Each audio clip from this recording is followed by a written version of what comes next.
Assalamualaikum warahmatullahi wabarakatuh dan salam sejahtera kepada semua anak-anak PRS yang cikgu kasihi sekalian. Baik, cikgu adalah Cikgu Rahzan binti Abdul Samad, merupakan guru bimbingan dan kaunseling dari SMK Seri Pantai. Hari ini cikgu akan berkongsi mengenai konsep kendiri dan kesedaran kendiri.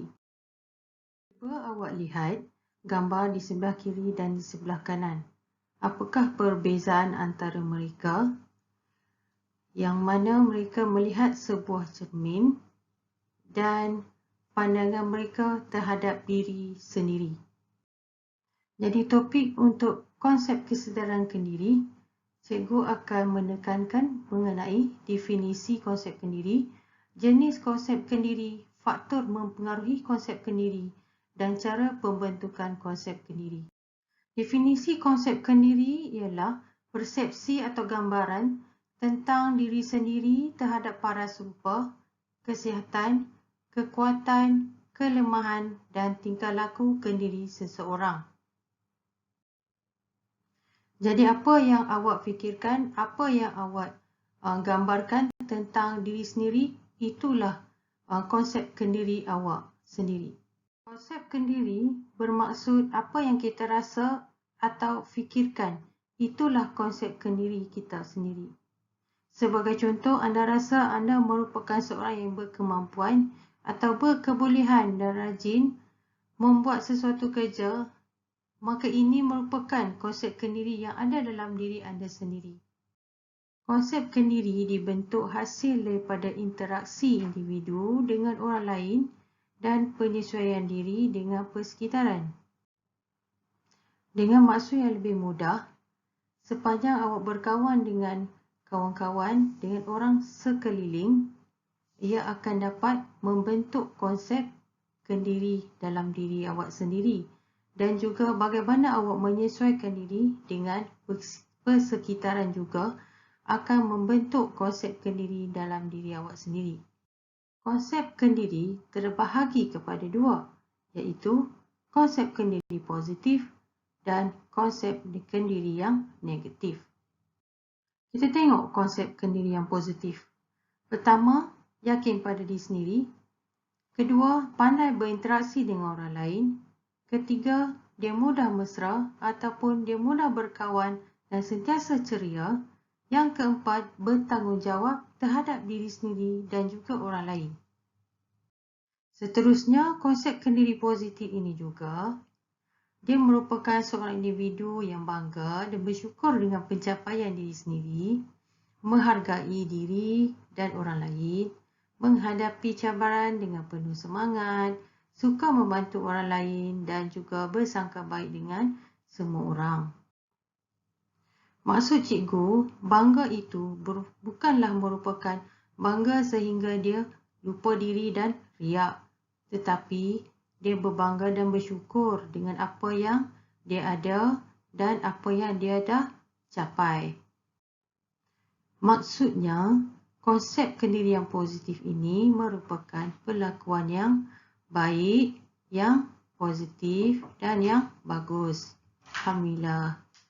Manakala konsep kendiri negatif ini adalah berlawanan dengan yang positif, iaitu tidak yakin pada diri sendiri, sukar berkawan dan emosi tidak stabil, iaitu mudah tersinggung, merajuk, cepat marah dan lain-lain lagi yang tidak baik, yang tidak bagus ataupun yang negatif. Dan dia juga lebih suka menyendiri serta ego dan sombong. Jika awak lihat gambar ini, di mana perbuatan mereka adalah suka bergaduh sesama sendiri dan cepat merajuk.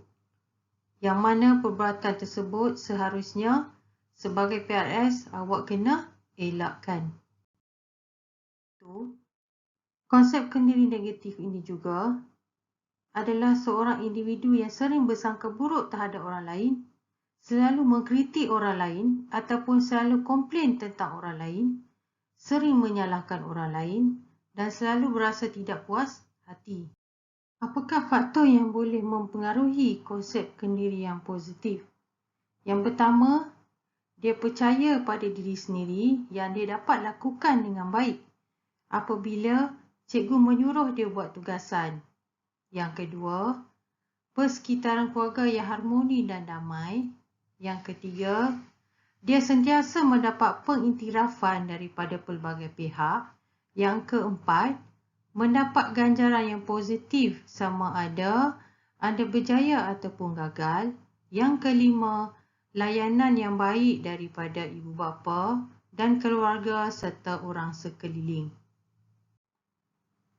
Contohnya, untuk sentiasa mendapat pengiktirafan tu, cikgu nak bagi gambaran sikit supaya awak senang faham. Setiap kali kalau ada kawan yang memberi tindakan atau perbuatan yang baik kepada orang lain kan, jadi awak pujilah dia supaya dia lebih lebih rajin dan lebih bersemangat untuk membuat sesuatu perkara yang jarang-jarang dilakukan. Katalah sebelum ni dia seorang yang pemalas, tetapi apabila dia sedar bahawa perbuatan dia tu tidak memberi sebarang faedah, jadi dia berubah menjadi seorang yang rajin.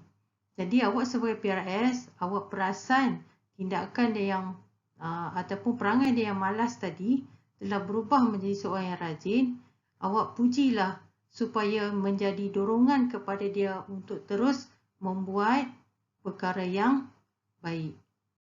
Faktor yang mempengaruhi konsep kendirian negatif pula, pertama, kurang mendapat kasih sayang, perhatian dan belayan dari keluarga.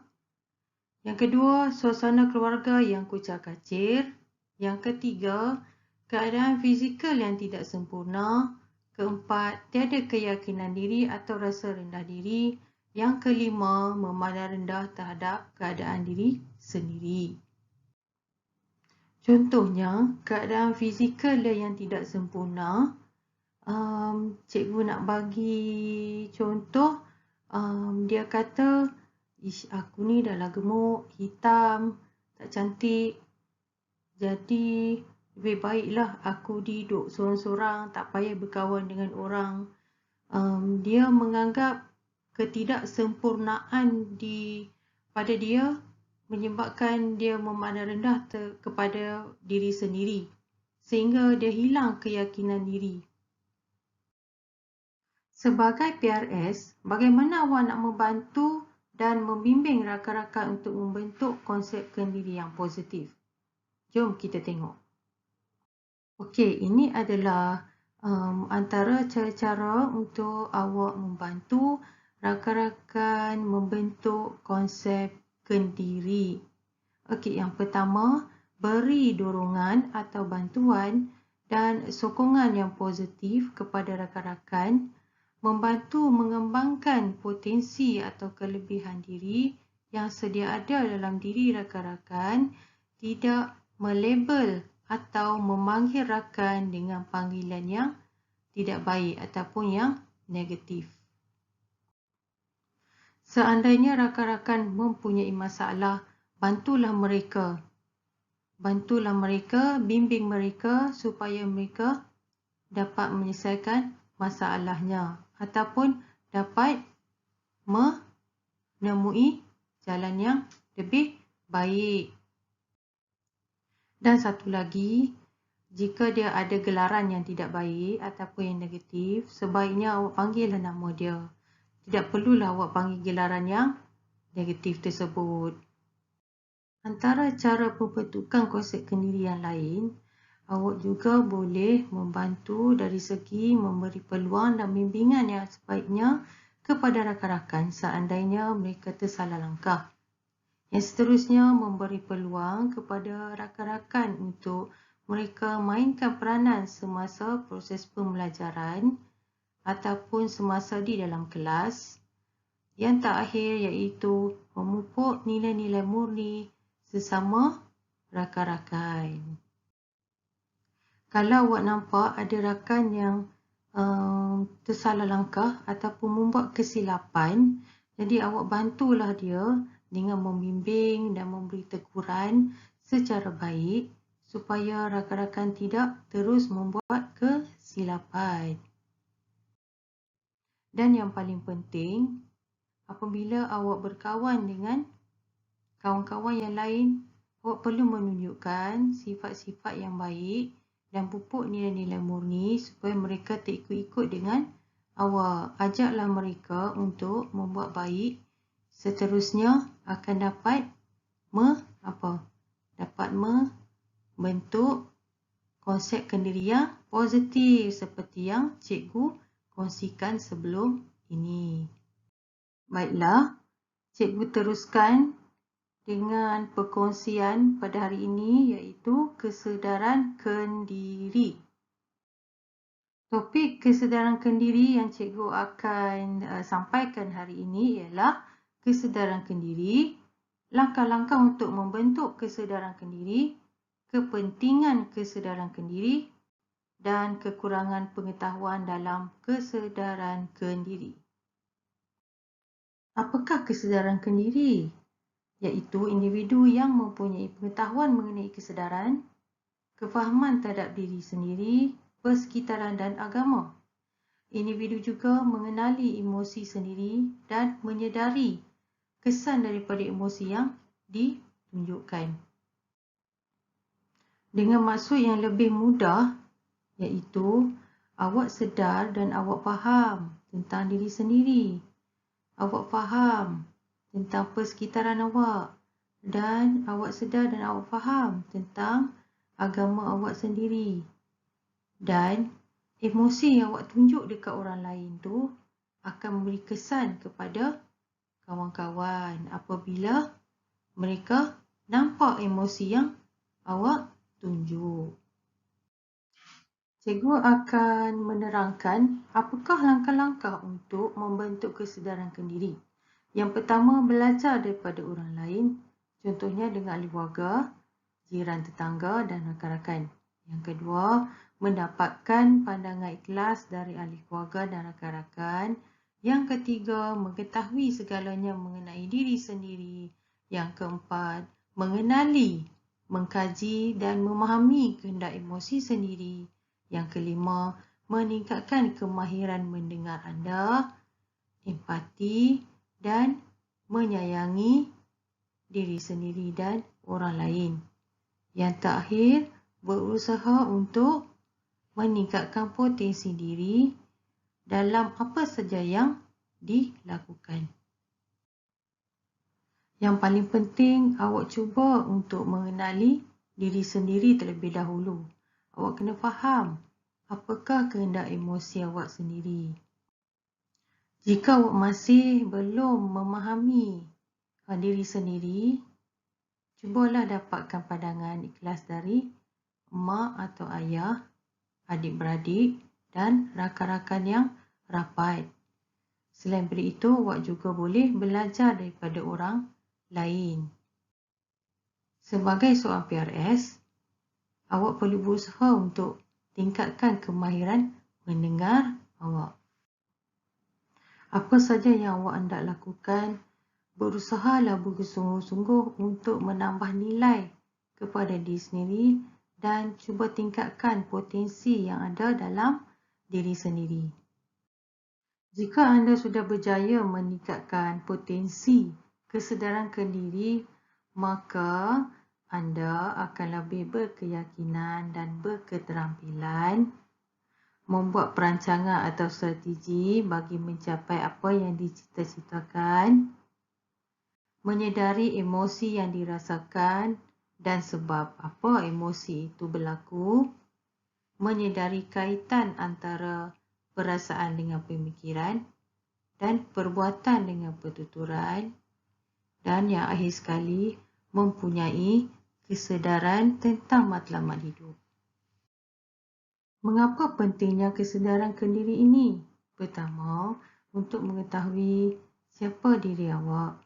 Yang kedua, untuk mengenali apakah tabiat awak. Yang ketiga, untuk mengetahui kepribadian awak sendiri. Sebab itulah pentingnya mengapa awak perlu mengenali dan sedar tentang diri sendiri. Pentingnya kesedaran diri ini juga supaya awak mampu menyesuaikan diri apabila berhadapan dengan orang lain dan persekitaran. Dan juga awak juga tahu kekuatan dan kelemahan yang ada dalam diri awak sendiri supaya awak berpeluang untuk sentiasa menambah nilai dalam diri. Okey. Jika awak kekurangan pengetahuan dalam kesedaran diri, awak akan gagal menyesuaikan diri apabila berhadapan dengan orang lain atau suasana yang baru.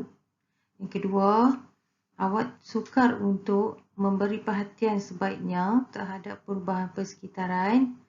Yang ketiga, awak tidak mengenali tabiat atau perangai awak. Yang keempat, tidak memahami peribadi awak. Yang kelima, gagal membuat perancangan dan menyusun strategi yang terbaik untuk mencapai cita-cita sendiri. Dan yang terakhir, tidak memahami tindakan atau tingkah laku anda.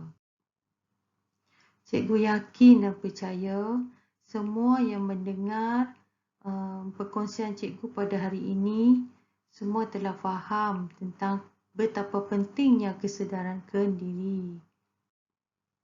Dan cikgu yakin dan percaya awak yang berada sekarang ini semuanya tahu tentang kesedaran diri. Jadi tiada masalah untuk membantu rakan-rakan dan membimbing rakan-rakan yang memerlukan. Kesimpulannya, bertanggungjawablah ke atas diri sendiri untuk mengenal pasti dan menyedari konsep diri dalam diri masing-masing, sama ada yang positif atau yang negatif. Dan tahap kesedaran diri yang tinggi membolehkan seseorang itu sentiasa menilai diri dia dan cuba sedaya upaya berusaha untuk meningkatkan dan menambah nilai potensi yang sedia ada dalam diri. Ini penting kerana untuk menjadi seorang PRS yang berkesan. Cikgu nak tekankan di sini bahawa konsep diri dan kesedaran diri sangat penting bagi semua PRS supaya sasiah yang positif terbentuk dalam diri dan berkebolehan untuk membantu rakan-rakan yang lain dengan lebih berkesan. Pesanan akhir dari cikgu, jadilah seorang PRS yang mampu membimbing dan sentiasa memberi tunjuk ajar kepada semua rakan. Cikgu mendoakan agar awak semua akan menjadi seorang PRS yang soleh dan solehah serta berjaya di dunia dan akhirat. Amin. Cikgu mohon ampun dan maaf jika terkasar bahasa atau tersalah bicara semasa perkongsian sebentar tadi. Wabillahi taufiq wal hidayah. Assalamualaikum warahmatullahi wabarakatuh.